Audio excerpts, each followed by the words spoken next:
Shalom, queridos, Deus abençoe a cada um de vocês. Hoje nós temos uma mensagem trazida pelo apóstolo Alexandre do Carmo.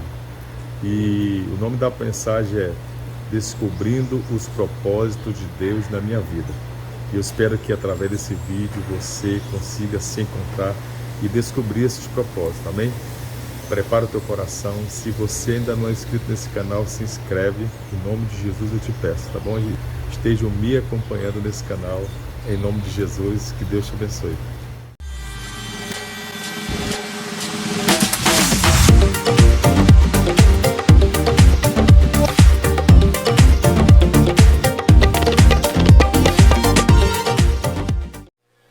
O tema dessa ministração é Descobrindo o Propósito de Deus na Minha Vida, por apóstolo Teté, com a voz de Alexandre do Carmo e inspirado pelo Espírito Santo.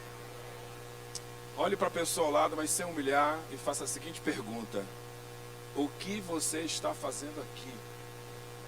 Sem humilhar, vai devagar.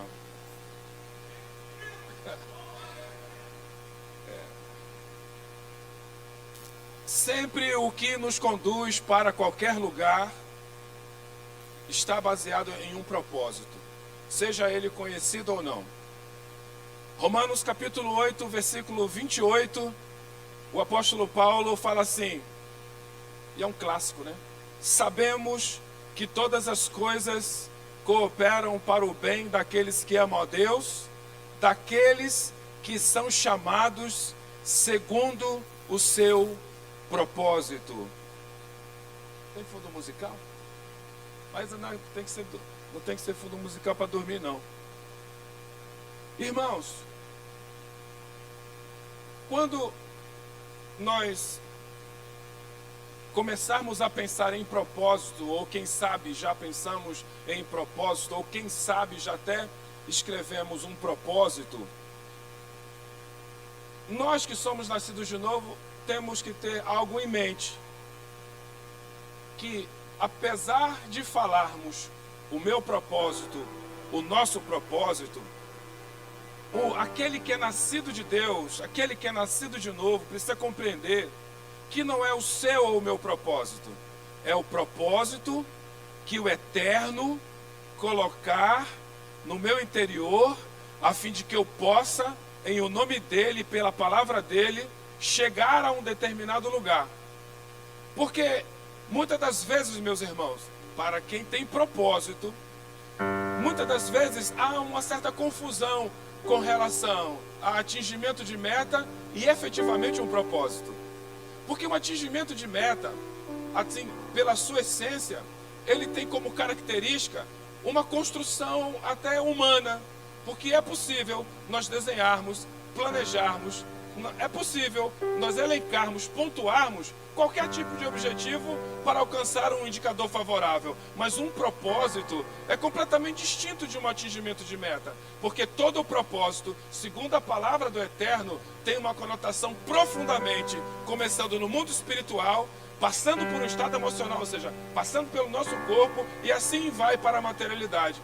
Muitas das vezes as pessoas até confundem ter como propósito uma porta aberta de emprego, ter como propósito mudar de casa ou ter uma casa própria, ter como propósito um carro, enfim, muitas das vezes nós confundimos esses indicadores e metas como sendo o propósito, quando na verdade, em toda a Bíblia nós prestamos atenção que todas as vezes que o Eterno trouxe a existência e entregou na mão de qualquer pessoa, nele, alguma coisa que esse indivíduo pensou, ou até mesmo que Deus desejou para ele, debaixo de um propósito, nunca começou no ser humano, sempre começou nele.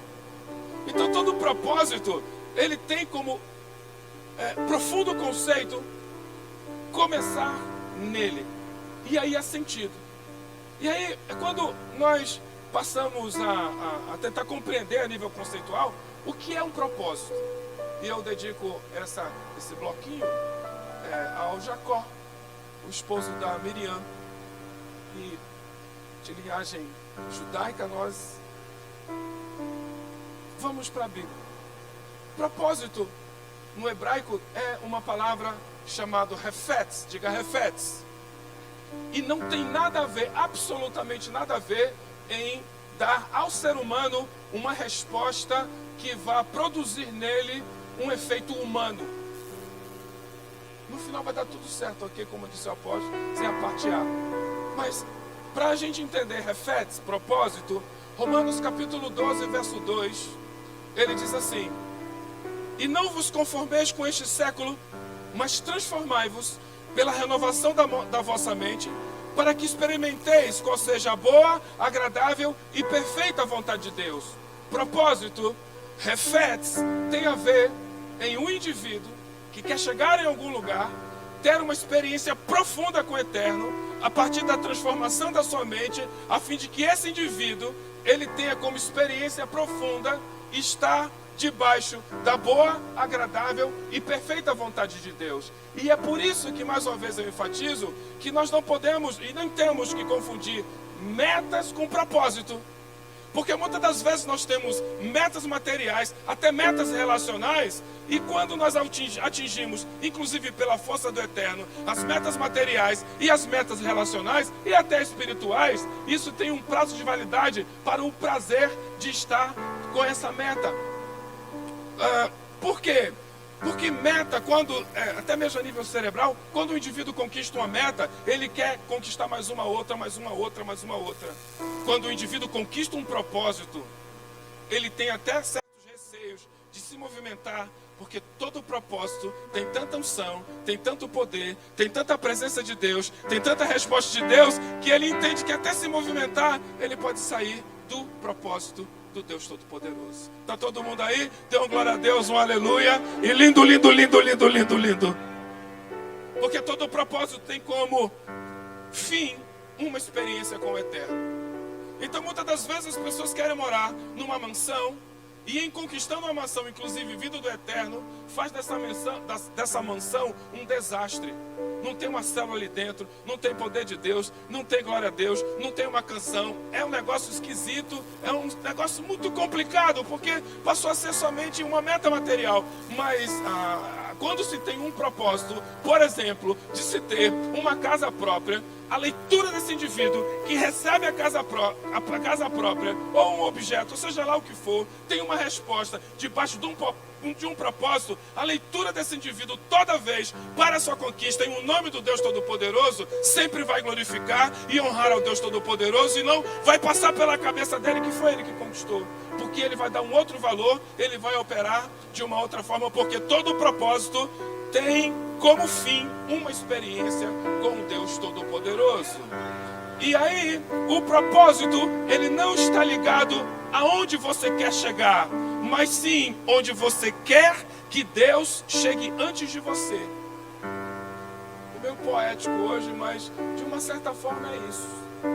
Se você quiser enxergar o seu propósito, ou redesenhar o seu propósito, ao colocar isso numa folha de papel, tente enxergar em nome de Jesus se o Eterno estará lá. Porque é possível isso. Porque isso é propósito. Porque senão é uma meta. E toda meta no seu fim causa uma insatisfação e uma frustração tão grande, porque por natureza humana, mesmo cheio do Espírito Santo, quando conquistamos uma meta, pela nossa forma de sempre querer mais, iremos querer mais. Obviamente, quem conquista um propósito não ficará estagnado ou parado. Contudo, o seu valor é completamente diferente. Por quê? Porque um propósito não está ligado ao que eu quero ter, mas um propósito está ligado ao que eu creio, em nome de Jesus, que nele eu terei. E tem uma grande distinção: o crer do querer ter. Porque quando uma pessoa crê no Eterno, que ela, no nome dele, conquistará alguma coisa, toda honra, toda glória, todo louvor e toda menção é o Deus Todo-Poderoso. Mas quando nós simplesmente desenvolvemos ou construímos uma meta e queremos ter alguma coisa, o querer ter alguma coisa, ou alguma pessoa, ou algum tipo de restituição, isso sempre nos trará limite de adoração. Porque toda proposta tem como arcabouço da sua natureza adorar ao Deus Todo-Poderoso. E é por isso que nós não podemos nos confundir com relação ao que é meta e o que é propósito. Tanto é que existe um comparativo entre o que é o propósito do Eterno para a vida do ser humano e o que é o propósito humano com relação a algumas coisas. Por exemplo, no início do Gênesis, na Bíblia, o Eterno, ele depois que diz, façamos um homem à nossa imagem e semelhança, ou seja, estabelecendo que nós somos a imagem e semelhança do Eterno, ou seja, nós temos uma identidade nele, logo depois ele estabelece os propósitos do ser humano. E aí, você até sabe, a gente que dá treinamento, é professor e tal, as pessoas pagam muito para descobrir qual é o seu propósito. Inclusive, lotando, e a pastora Rosenice, a apóstola Laís, quem fez curso de coach, pagaram caro, ainda pagaram a água, tiveram que pagar a água, pularam, gritaram, para descobrir qual é o propósito, quando na verdade, eu posso só falar pela apóstola Laís e pela pastora Rosenice, porque são minhas apóstolas, minhas pastoras. No final das contas, acredito que eu e a apóstola Eterna nós ficamos olhando assim e falamos assim, é claro que agregou valor, obviamente, todo conhecimento agrega valor, mas no final das contas, elas, a apóstola Laís e a pastora Rosenice, elas são cheias do Espírito Santo quando vem uma multidão dessa, recebendo o poder de Deus, autoridade e glória. E aí, não é fator motivacional que está acontecendo aqui. Porque fatores motivacionais nunca levará ninguém a nenhum lugar. E aí pagamos muito caro,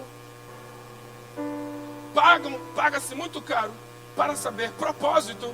E no final das contas, além de muito cansado e com os pés inchados, nós voltamos para casa aparentemente esvaziados. Mas voltando à Torá, não, voltando à Bíblia, assim quando o Eterno ele vai e cria o ser humano, ele estabelece 5 propósitos. O primeiro propósito é frutificar.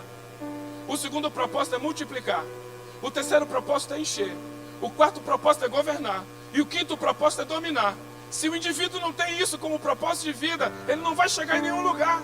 E inclusive, pastor Ayub, a essência de um propósito, no seu início de frutificar, é vinculado profundamente, inteiramente, àquele que dá semente ao que semeia.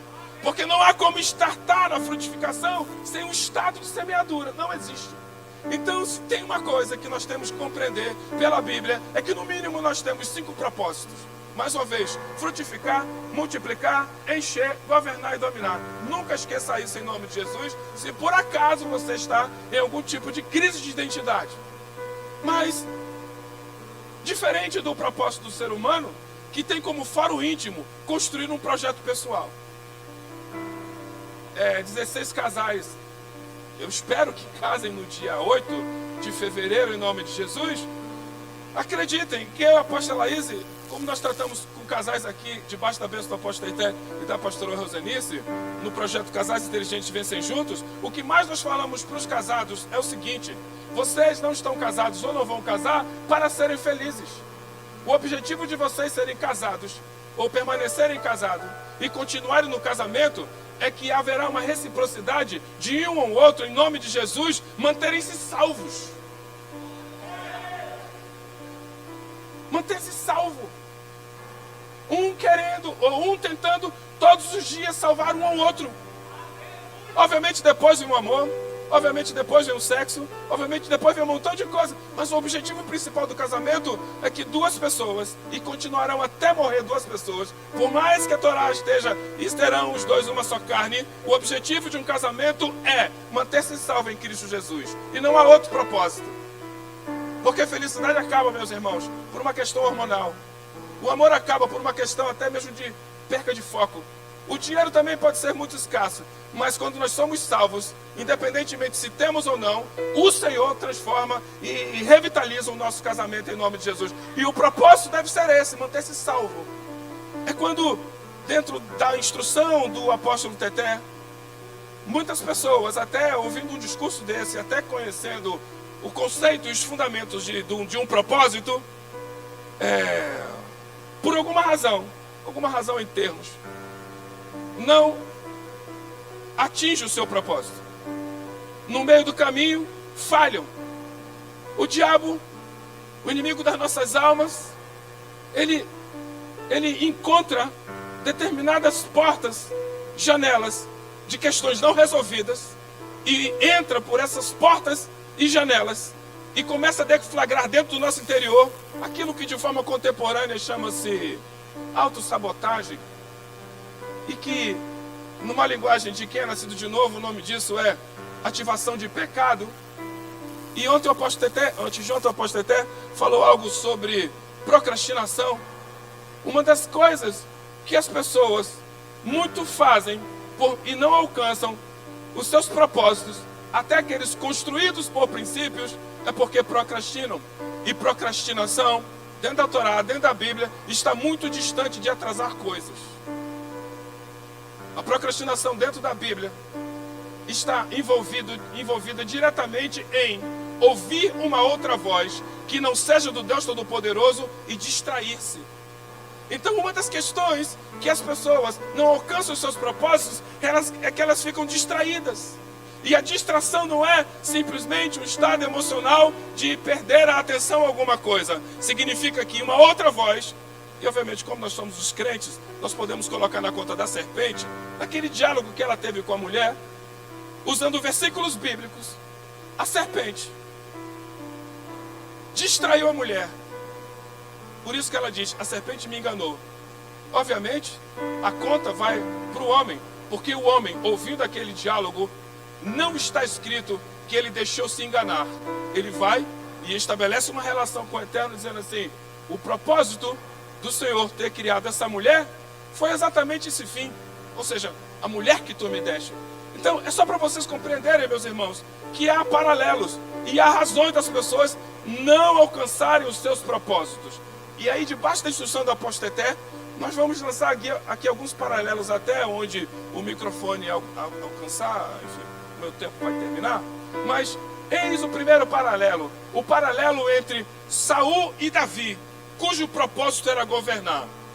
Primeiro livro de Samuel, capítulo 15, versos 22 e 26, e vocês podem anotar, e possivelmente está escrito aqui, relata sobre a questão que Saul, debaixo de medo e ansiedade, não espera o sacerdote, que era o único homologado que tinha autoridade para sacrificar antes da guerra, para que o Senhor desse vitória para a guerra.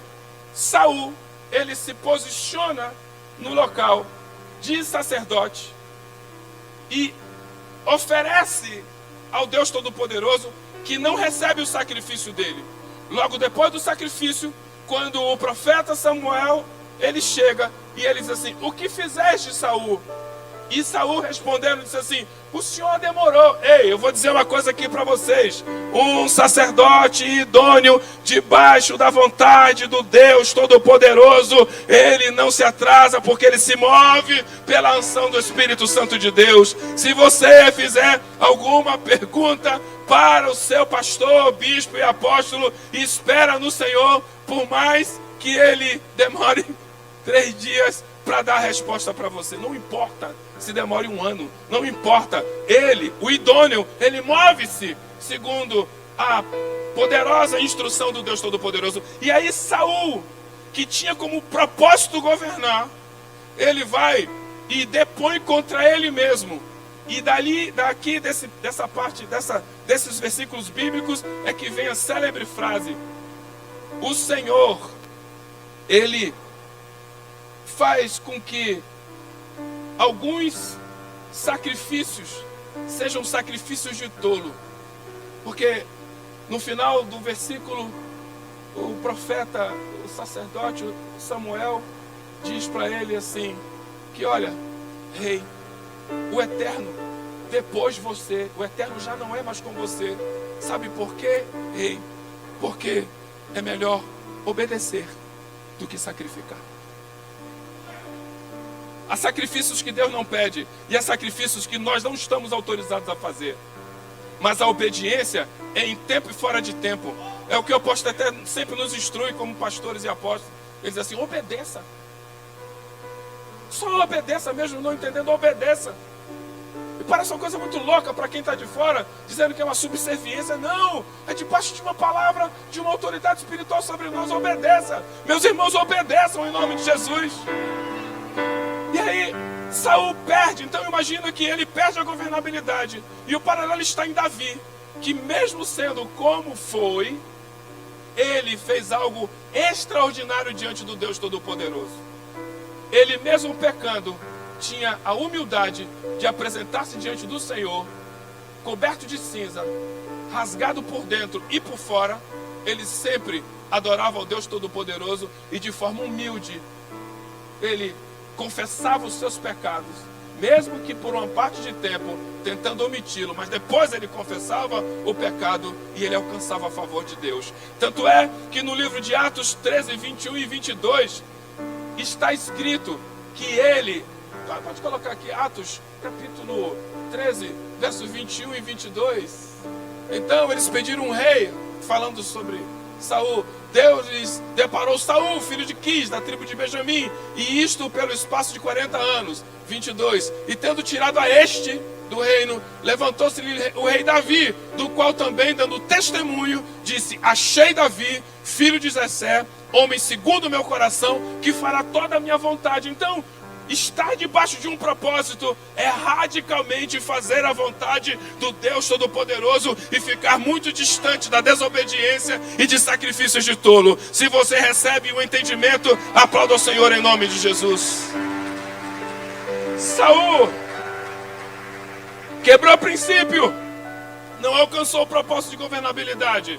Davi obedeceu radicalmente até o fim, porque ele mesmo disse: olha, eu fui um dia novo, mas hoje sou velho, e eu nunca vi um justo mendigar o pão, e nem a sua descendência debilitada. Se você quer alcançar os propósitos do Eterno, obedeça radicalmente, porque Ele vai te dar governo para além daquilo que você pensa que terá, em nome de Jesus. O segundo paralelo é entre Sansão e José. Sansão, nazireu, separado para ser um juiz, para ser uma autoridade, aquele a qual não poderia passar navalha e que ele não poderia envolver-se emocionalmente, sentimentalmente e inclusive sexualmente com mulher qualquer. E Sansão, em Juízes 16:1, ele é uma pessoa separada, só que algo entrou na vida de Sansão, porque o objetivo de Sansão, meus irmãos, não era o estado juiz, não era ser juiz. O objetivo de Sansão, por ser nazireu, era manter a santidade. Nós relacionamos sempre Sansão um cara forte, sei o que, blá, mas o objetivo principal do escopo da vida de Sansão era ser santo, não era ser juiz. E às vezes, mais vale ser santo e tratar um assunto, mesmo que drástico, debaixo da santidade, do que ser juiz. Porque todo juízo, ele emite um decreto que muitas das vezes mata uma pessoa. Mas Sansão, que era para ser separado, e é por isso que Deus falou com o apóstolo Teté sobre a questão da pornografia. Eu levanto essa questão mais uma vez aqui, em nome de Jesus. Seja santo como Ele é santo. Pornografia é objeto de estudo da nossa área científica, minha e de Laís. Porque a pessoa pode não ter tomado uma gota de uísque ou de cachaça, ou dado um beck num preto, numa maconha, ou cheirado uma carreira de pó, ou tomado um LSD embaixo da língua. Mas se ele assistir alguma coisa vinculada à pornografia, é a proporcionalidade do domínio cerebral dele, e ele se torna uma pessoa débil. E na velhice dele, o nível de corrosão a nível cerebral é estampado. E é por isso que às vezes, obviamente eu estou sendo um juiz aqui, é por isso que muitas vezes nós observamos pessoas idosas já com estado de demência ou apontando para o Alzheimer, xingando palavrão e falando imoralidades. Porque existem coisas horrorosas, a saber, a imoralidade sexual. E é uma das coisas que o Senhor abomina, porque toda imoralidade sexual, seja ela digital, seja ela visual, seja ela até tocada, isso é uma quebra de aliança e a mistura com outras alianças. O Messias, ele vai e diz assim: Deus odeia o divórcio, mas eu vos digo o seguinte, que na antiguidade um adultério era somente configurado na relação física entre as pessoas. Aí o Messias diz: mas eu vos digo, se tão somente pensares, você já adulterou. Então, ouço que o apóstolo, até nosso pastor, mesmo que não seja o seu, mas ele levantou um negócio aqui sobre imoralidade sexual. E quando Sansão, em Juízes 16:1, vai a Gaza e ele se prostitui com uma prostituta, ali foi a quebra e a queda dele. Ele não caiu porque o cabelo dele foi cortado. Ele caiu porque ele negociou a aliança que ele não poderia negociar com ninguém. Diferentemente de José, que é o paralelo. José, Gênesis 39, 10 a 13, fala sobre aquele momento em que a esposa de Potifar, de forma insistente, durante semanas e meses, de uma forma muito possessa demoníaca, tenta invadir a sexualidade de José. Só que José também tinha uma aliança com Deus Todo-Poderoso. A parte, o propósito de José em todo tempo era obedecer aos princípios do Eterno e rever o seu pai. Esse era o propósito de José. Contudo, ele tinha como essência a santidade. E diferentemente de Sansão, José, ele, ao invés de ceder aquilo, porque era a patroa dele, ele tinha uma aliança com Deus e ele tinha uma aliança com o patrão dele. E José, ele foge da presença do mal. E José, mesmo até ainda não entendendo as consequências daquela fuga, ele manteve-se firme e constante e santo no Senhor. Tenha como propósito da sua vida ficar distante do mal e estar mergulhado na santidade do Deus Todo-Poderoso. Porque santidade é um propósito também, meus irmãos e minhas irmãs. Sabe, o inimigo das nossas almas, ele não vai tentar tocar em nós nas coisas que, por incrível que pareça, ainda não estão resolvidas em nós. Porque o propósito do diabo, apesar de ser matar, roubar e destruir, ele tem um único interesse, a parte de nós, em tocar naquilo que é de Deus, que está em nós. Então é por isso que, se tem alguma coisa resolvida em você, blinde pelo sangue de Jesus, blinde pela santidade, blinde pela palavra, blinde, porque é isso que o diabo quer. Se o propósito de Sansão era a santidade, onde é que ele ia tocar em Sansão? Não era na questão do juízo dele, não era na questão da força dele, porque não foi o diabo que tirou a força de Sansão, foi o próprio Deus que tirou a força dele. Mas ele recebeu a sugestão do inimigo das nossas almas para tocar na sexualidade dele, e ele cedeu. E José foi completamente diferente. Seja o José da sua geração, seja o José onde o propósito é a santidade. Está todo mundo aí? Pode aplaudir o Senhor em nome de Jesus. Acabou?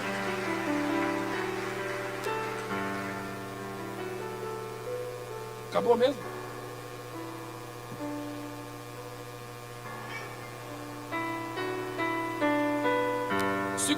Terceiro paralelo, Orfa e Ruth. Orfa e Ruth, filhas, esposas dos filhos de Noemi. Obviamente aqui não vou falar de pecado, mas vou falar de fidelidade ao Eterno, sim, mas fidelidade ao amigo. Quando elas ficaram viúvas, Ruth capítulo 1, verso 12 e 14 diz: Noemi insistiu: meninas, moabitas, minhas filhas, voltem para a região de vocês. Voltem, porque eu já sou viúva, vou voltar lá para minha terra e vou morrer por lá. Orfa também, ela até persistiu em caminhar com Noemi, mas ela deu passos atrás. Está escrito em Ruth capítulo 1, verso 12 e 14, que mesmo chorando, Orfa, ela se distancia de Noemi e vai embora. Irmãos, aqui eu estou levantando a questão do propósito de ser amigo de alguém, de ser fiel a alguém. E eu coloco na conta, muito, muito claro, eu coloco na conta de, a parte sermos, de forma pretensiosa, querermos ser amigos do Eterno, Mas nós temos que ser amigo da nossa família. E fora dela, nós temos que ser amigo dos nossos pastores, bispos e apóstolos. A falta, às vezes, de abrir o coração para um pastor, para um bispo e um apóstolo, é uma leitura clara da não confiança, logo não há uma relação de fidelidade na amizade. Porque se preventivamente um adolescente chegasse com o pastor, bispo e apóstolo e falasse assim: estou sendo visitado toda madrugada, que aponta para uma masturbação. Se um homem casado chegasse com o seu pastor, bispo e apóstolo e falasse assim: o meu velho homem está apontando para uma possível quebra de aliança com a minha esposa. Se nós efetivamente provocássemos essa amizade com a nossa liderança maior, muitas das coisas na nossa vida seriam evitadas no sentido de catástrofe e de desastre. Orfa, ela chega um tempo que diz para a amiga dela: eu vou voltar para a região de Moab.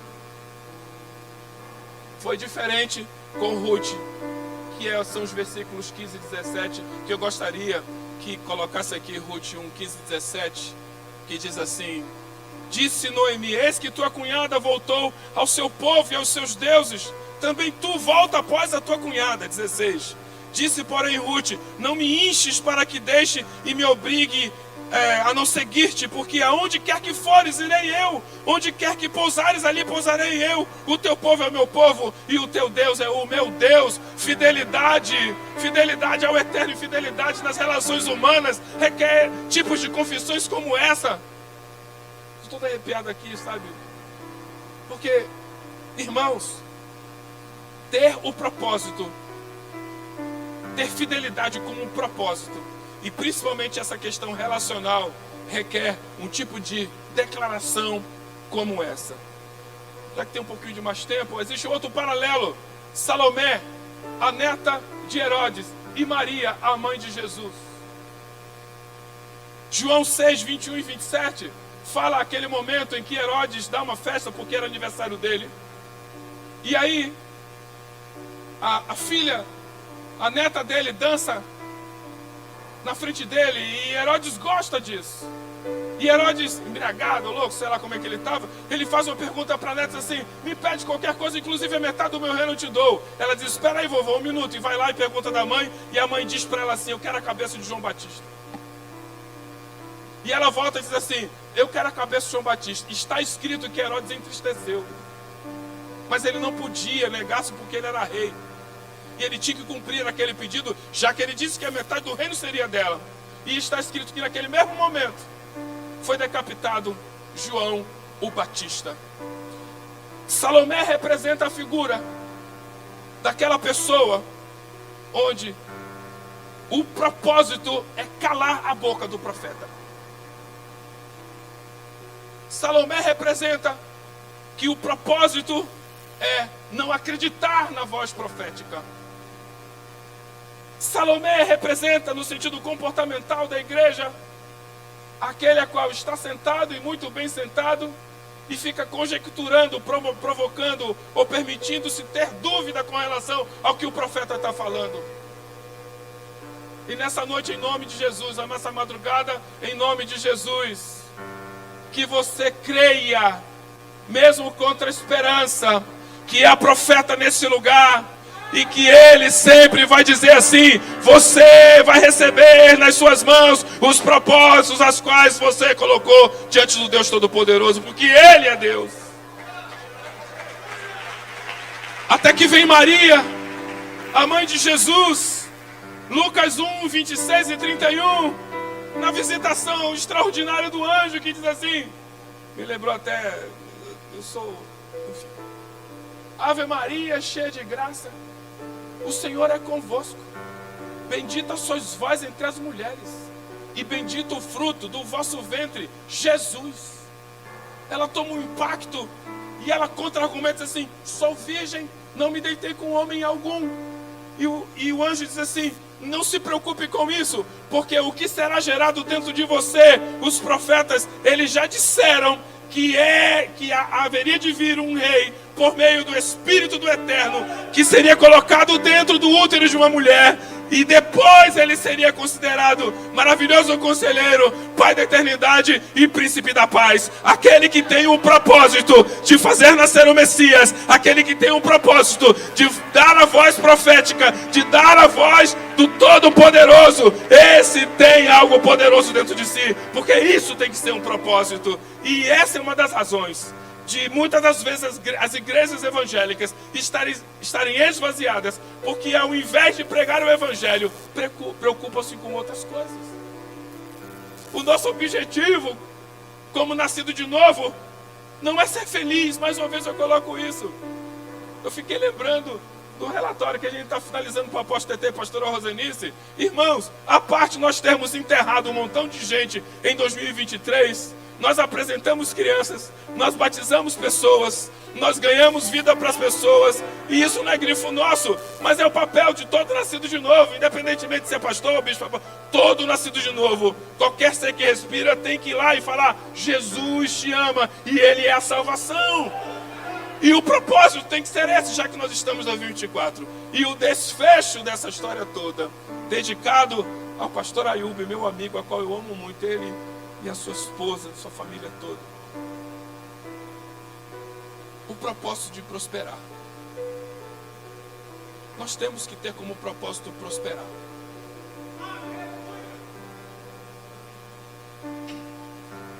Mateus, capítulo 25, verso 1, parte A. Então o reino dos céus será semelhante. Então o reino dos céus será semelhante. Aí pula para o 14 a 19, que fala sobre um senhor, um dono de um negócio. Obviamente é uma parábola, a parábola dos talentos. Esse senhor, ele coloca na mão de 3 colaboradores, e que inclusive existe o termo que eles foram preparados para isso. Coloca 5 talentos, 2 talentos e 1 talento. O objetivo desse discurso, parte A, é que você compreenda pelo menos os fundamentos do que significa um propósito. E há tempo de ressignificar o propósito, porque afinal de contas esse papel está conosco. E muitas das vezes nós não recebemos o que escrevemos aqui, porque está completamente fora do propósito do eterno. E ele sabe, se der qualquer coisa, principalmente questões materiais, na mão de quem não tem ainda estrutura para recebê-lo, vai estragar tudo. E mais vale não ter e continuar salvo. Mas o melhor dos mundos é salvo e morando lá no... Enfim, onde você quer morar, sei lá o que você quer. Mas preste atenção em algo. A parábola diz que é colocado na mão de 5. O propósito aqui é prosperar. O dono do negócio dá 5 talentos para um segundo a sua competência. O dono do negócio dá 2 talentos segundo a sua competência. E o dono do negócio dá 1 talento segundo a sua competência. O cerne aqui é: por que a autossabotagem? Por que não se consegue o propósito? Porque existe uma máxima no propósito de prosperar. O propósito de prosperar, ele tem como princípio, literalmente, estar na presença daquele que dá a semente. Segundo, a partir do momento em que pega a semente, tem que semear e não comê-la. Terceiro, tem que compreender que a semeadura, ser individual, a colheita é impossível você fazer sozinho. Porque você pode até numa linhagem, numa linha, plantar 1, 2, 3 sementes até o fim sozinho, debaixo de um sol. Quando as árvores começarem a gerar as flores e os frutos, será impossível você colher sozinho. Então o propósito de prosperar sempre vai estar na questão de onde você semeia. E aí a sabotagem, onde o inimigo atinge, como atingiu aquele que recebeu 1, foi: tive medo. Não tenha medo. Quando o Eterno colocar qualquer coisa na sua mão, imediatamente semeie em nome de Jesus. Ele vai colocar casa, carro, restauração de casamento, filhos drogados de volta. Ele vai mudar a sua sorte conforme Ele for dando. Semeie tudo em nome de Jesus. Não retenha. Não retenha, porque o propósito da prosperidade não é reter, é multiplicar. O propósito da prosperidade não é comê-la. E aí vem um negócio muito interessante que passa despercebido, mas passa despercebido mesmo. O investimento daquele empresário, na linguagem de hoje, né? Dando 5, dando 2 e dando 1. Se você prestar atenção, quando 5 multiplicou em 100%, tendo 10. Quando 2 multiplicando 100% veio 4.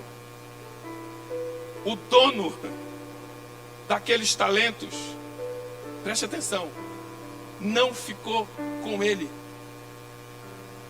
O dono dos talentos, conforme a prestação de contas ia acontecendo, ele dizia assim: com os 10 talentos na mão, hein? Entra para o gozo do teu Senhor. Usufrui do teu nível de semeadura e colheita. Usufrui na minha presença, porque isso aí é para vocês. Quando chega a pessoa que apresentou os 4, toda arrepiada aqui, porque nós temos que entender algo muito profundo. É necessário tudo que você receber do Deus Todo-Poderoso, é tudo para Ele, porque tudo vem dele. Aí a gente fica nessa coisa minimista. Como é? O bruto divide por 30 dá a primícia. 10% vezes o bruto dá 10%. Não, eu vou dizer, não! A parte ter que tributar. Os 70% que ficar, os 60% que ficar, pega tudo e dá de volta para ele, porque ele vai devolver em dobro, em 100 vezes mais para você. E aí o colaborador que deu 4 recebeu a mesma instrução: entra para o gosto do teu Senhor. É só a prova para te dizer o seguinte: Deus vai multiplicar aquilo que você está precisando e pedindo em nome de Jesus, quando você tiver um entendimento, que é a partir do desastre daquele que, ao invés de multiplicar o 100% do 1, ele enterrou baseado no medo. Está escrito que, primeiro, ele não entrou no gozo do Senhor. Segundo, ele ficou debaixo de maldição. Uma coisa muito louca isso. Mas o terceiro, que é constrangedor: o seu Senhor deu uma ordem para aquele que ainda tinha 1 na mão. Vai lá com que tem 10 e dá para ele. Sabe o que significa isso? Significa, meus irmãos, que parece um absurdo isso, mas é a frase que sobre a transferência de riqueza. O indivíduo só estará pronto a transferir riqueza quando ele compreender que tudo que Deus deu para ele, ele devolveu para Deus, e ele está apto a receber essa transferência de riqueza. Fique de pé em nome de Jesus. Parte A. O Eterno, Ele está aqui nessa madrugada, e Ele está querendo que você reescreva os seus propósitos. Não esqueça, um propósito sempre tem como final adorar ao Deus Todo-Poderoso. Um propósito sempre está mais vinculado ao crer do que o querer ter. E nunca esqueça que quando o Eterno, Ele traz à existência um propósito que você colocou diante dele e Ele entregou na sua mão, Ele quer que você semeie esse propósito. A pergunta aqui é o seguinte: quem poderia assumir nessa madrugada que estava fora do propósito do Eterno? Dá um tchau para mim, em nome de Jesus. Veja a senhora, veja a senhora, veja a senhora, senhora. Assim diz o Senhor para vocês que assumiram que estava fora do propósito. E os outros que mentalmente também nem entenderam a pergunta, mas assim diz o Senhor: pelo fato de vocês terem se expostos diante de mim e do povo, eu irei acelerar e trazer à existência o meu propósito para cada um de vocês em nome de Jesus. Mão no coração. Pai, em nome de Jesus, ainda dá tempo de nós redesenharmos do Senhor os propósitos que o Senhor tem para a nossa vida. Que nós possamos ser como Davi, que governe bem a casa segundo o teu propósito. Que nós possamos ser santos como José foi santo. Que nós possamos ser fiéis aos nossos relacionamentos, em nome de Jesus. Que nós possamos ser a tua boca aqui na terra, mas que também nós possamos ser os semeadores segundo a tua palavra. Senhor, recebe os propósitos dos teus filhos, e em nome de Jesus, ainda dentro desses 40 dias, que possam haver muitos testemunhos de que o Senhor já trouxe à existência o propósito cumprido, em nome de Jesus, amém. Aplauda o Senhor por um minuto. Glória a Deus.